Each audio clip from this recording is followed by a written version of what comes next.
കഴിഞ്ഞ ദിവസം നമ്മുടെ കേരളത്തിൽ നരേന്ദ്രമോദി എത്തി, പ്രധാനമന്ത്രി എത്തി. ഇവിടെ ഇവിടുത്തെ ദേശീയപാതയുടെ ഒരു റീച്ച് ഉദ്ഘാടനവുമായി ബന്ധപ്പെട്ടുകൊണ്ട് ഇവിടെ എത്തിക്കഴിഞ്ഞപ്പോൾ അവിടുത്തെ ഏറ്റവും പ്രധാനപ്പെട്ട വകുപ്പ് ഭരിച്ചുകൊണ്ടിരിക്കുന്ന പൊതുമരാമത്ത് വകുപ്പ് മന്ത്രിയായ മുഹമ്മദ് റിയാസിനെ അങ്ങോട്ടങ്ങ് അകറ്റി നിർത്തിയത്. അദ്ദേഹത്തിന് മരുമകനെന്നും അമ്മായിച്ചനെന്നും കേൾക്കുമ്പോൾ ഒരു വല്ലാത്ത ഹാലിളക്കം ഉണ്ടാകും, സ്വാഭാവികം മാത്രമാണ്. പിന്നെ റിയാസിന്റെ പേര് കൂടിയാവുമ്പോൾ അപ്പോൾ അങ്ങനെ മുഹമ്മദ് റിയാസിനെ ഒഴിവാക്കി നിർത്തി. അപ്പോൾ ചോദിച്ചപ്പോൾ പറഞ്ഞെന്താ, അമ്മായിച്ച് ഇപ്പം വിളിച്ചിട്ടുണ്ടല്ലോ, മുഖ്യമന്ത്രിയെ വിളിച്ചിട്ടുണ്ട്, അതിൽ കുടുംബമടക്കം വിളിക്കേണ്ട ആവശ്യമില്ലല്ലോ എന്നാണ് പറഞ്ഞത്.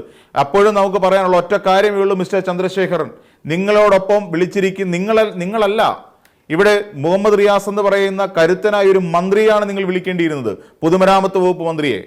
അല്ലാതെ ഈ പറയുന്ന അമ്മായിയച്ഛൻ്റെ പണം അടിച്ചു മാറ്റിക്കൊണ്ട് വലിയ ബിസിനസ് സാമ്രാജ്യങ്ങൾ കെട്ടിപ്പടുക്കുകയും ഒടുവിലുള്ള MLA-മാരെ വിലക്കെടുത്തുകൊണ്ട് ഇവിടുത്തെ ജനാധിപത്യ ക്രമത്തെ പോലും അട്ടിമറിക്കാൻ ശ്രമിക്കുകയും ചെയ്ത ഒരു നേതാവിനെ അല്ല ജനങ്ങൾക്ക് ആവശ്യം. ഇവിടെ ജനങ്ങൾക്കിടയിൽ നിന്ന് പ്രവർത്തിച്ച് അവരുടെ ഊർജ്ജം ഉൾക്കൊണ്ടുകൊണ്ട് അവർക്ക് വേണ്ടി നിലകൊണ്ടിട്ടുള്ള ഒരു നേതാവിനെയാണ് ഇവിടുത്തെ കേരളത്തിലെ ജനങ്ങൾക്ക് ആവശ്യം. അങ്ങനെയുള്ള ഒരു നേതാവ് തന്നെയാണ് മുഹമ്മദ് റിയാസ് എന്ന് പറയുന്ന കേരളത്തിന്റെ പൊതുമരാമത്ത് വകുപ്പ് മന്ത്രി.